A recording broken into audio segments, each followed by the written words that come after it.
The H1B Guy here, and today, the H1B Guy news for the week ending September 10th, 2021. Today I'll cover H1B AOS Extension, STEM job growth strong, Recruitment Technology, Biden's vaccine mandate, and DV2021 Win.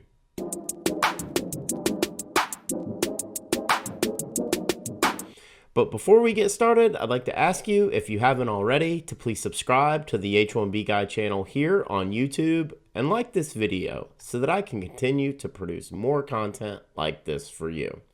I also wanted to mention the H1B Guy offers a variety of consulting services. I help businesses and individuals solve complex work authorization issues in the recruitment process while bringing awareness to employment-based immigration benefits. If I can help you, please reach out. I'd love to hear how. And you can book an appointment directly with me via the h1bguy.com.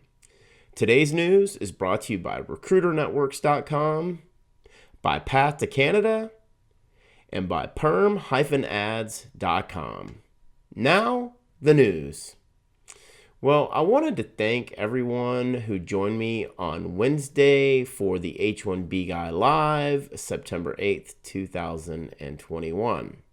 I wanted to mention a comment from Sandeep P that was left in the video comments on YouTube that says, quote, I saw that two people asked about H1 extension if date is current. As long as one has applied for adjustment of status within 1 year of date becoming current, they will allow 1 year renewals until the 485 is approved. If 1 year has passed, then they will need justification on why one has not applied for the AOS. In case of a company change after date becoming current, they may grant 1 or 3 year renewal to allow for the new PERM, the I-140, and all of that. Some people will apply for new H1 before their date is current so that they have more time to get AOS through and not have to rely on the EAD card. You know, this has definitely been a common question, and the consensus has been that 12 months is really the magic number. You must have submitted your adjustment of status within 12 months of your final action date becoming current. This allows you to extend the H1B in 1 year increments as long as your adjustment of status is pending. As I previously mentioned, most recommend maintaining your H1B status even if you have your EAD-GC. Another best of both worlds scenario. Here are the news stories that interested me most this week. On September 3rd, 2021, the employment situation, August 2021, per the U.S. Bureau of Labor Statistics. Quote, total non-farm payroll employment rose 235,000 in August, and the unemployment rate declined by 0.2%, to 5.2%, the U.S. Bureau of Labor Statistics reported. So far this year, monthly growth has averaged 586,000. Employment in professional and business services increased by 74,000 in August. Employment rose in architectural and engineering services plus 19,000, computer systems design and related services plus 10,000, scientific research and development services plus 7,000, and office administrative services plus 6,000. Since February 2020, employment in professional and business services is down 468,000, over half of which is in temporary help services, which is minus 262,000. This is another increase in the total number for payroll that was run in August of 2021.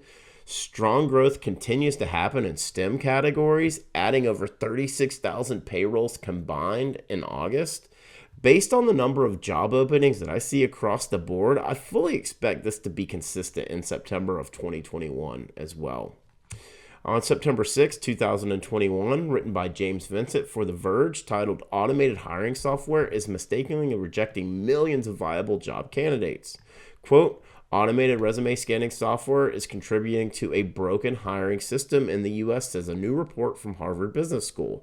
Such software is used by employers to filter job applicants, but it is mistakenly rejecting millions of viable candidates, say the study's authors. It's contributing to the problem of hidden workers, individuals who are willing to work but remain locked out of jobs by structural problems in the labor market. The study's authors identify a number of factors blocking people from employment, but say automated hiring software is one of the biggest. The use of this software has become a huge business in itself, as the report notes. Over the intervening years, automation has come to pervade almost every step in the recruitment process. Applicant tracking systems, candidate relationship management, scheduling, background checks, sourcing candidates, and assessments. The global recruitment technology market had grown to $1.75 billion in 2017 and is expected to nearly double to $3.1 billion by 2025. Having personally witnessed the rise of recruitment automation in ATS, applicant tracking systems, and VMS, vendor managed systems, during my 16 plus career in staffing, I can tell you that this has been happening for years now. So much so that businesses have spun up to help individuals get past the AI and bots that are scraping resumes for validity and stack ranking. The days of hand delivering resumes is very close to being a thing of the past. Just as physically mailing a resume or faxing a resume has become distant relics to the application and recruitment process. By year 2025, it's estimated that the current recruitment for technology will be $3.1 billion industry. That's just unreal. And yet, globally, recruiters continue to be in more demand than software engineers. On September 9th, 2021, written by Berkeley Lovelace Jr., Rich Mendez, and Robert Toey for CNBC, titled Biden Outlines Plan to Mandate COVID Vaccines for Millions. Our Patience is Wearing Thin. Biden also said he is asking the U.S. Department of Labor to issue a rule that requires employers with more than 100 employees to mandate vaccines or require weekly testing, according to officials. This requirement will impact over 80 million workers in private sector businesses with 100 plus employees, the Occupational Safety and Health Administration said in a statement. The agency, which falls under the Department of Labor, is developing an emergency rule requiring those employers to provide paid time off for vaccinations or to recover from side effects from the shots. I'm very rarely left speechless, but I will tell you, I've covered the continued rise of vaccine mandates now for about the last month and a half, and I've followed it pretty closely. And covering how private employers are willing to eliminate half of the candidate market and potentially half of their current employees already on staff over a vaccine mandate. But this is the President of the United States requesting any employer with 100 or more employees to issue a corporate vaccine mandate.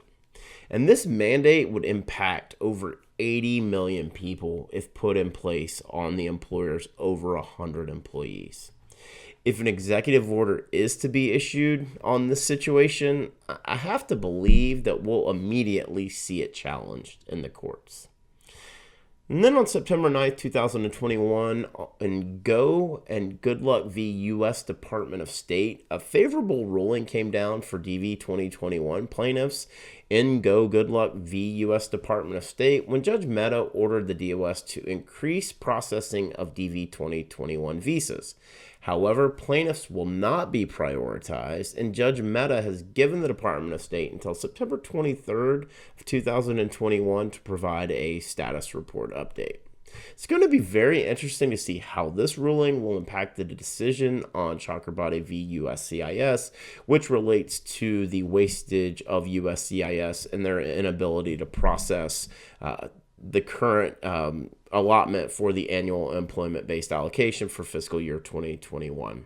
We've covered that a good bit, but basically 80,000 are going to be wasted by the end of September, and Chakrabarti v. USCIS is challenging that wastage.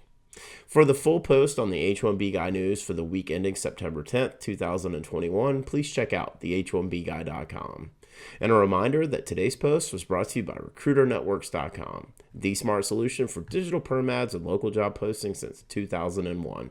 This national job board network provides recruitment websites in 1,000 24 major U.S. metro areas. Each local job board is its own portal and a low-cost resource for immigration recruitment ads and local job postings for all industries and professions with a flat price of $225 per ad or $1,000 per month, regardless of which city you choose. RecruiterNetworks.com. Tell them the H1B guy sent you. And by Path to Canada. Path to Canada provides an ideal plan B for high-skilled immigrants currently located in the U.S. whose status may be uncertain. If you're facing an H1B denial or OPT expiration, don't get caught off guard. Make sure you have a plan B, and Path to Canada is your answer. They will gladly help you navigate the process, and if you're interested in finding out more, please be sure to click the link or use the link in the video description below. And also by PERM-ads.com, the industry leader in providing a seamless experience for employers and immigration attorneys navigating the complex PERM recruitment ad phase of the labor certification process. If you're looking to reduce your costs and overhead associated with PERM labor certification recruitment advertising, let PERM-ads.com help you. Just wanted to ask you again to please like this video, subscribe to the H1B Guy channel here on YouTube, and click the bell for notifications so that you're notified anytime we post new content here to this channel. If you've made it this far, I just want to say thank you for taking the time to watch my video. I really appreciate your support. The H1B Guy, your global source for all things H1B.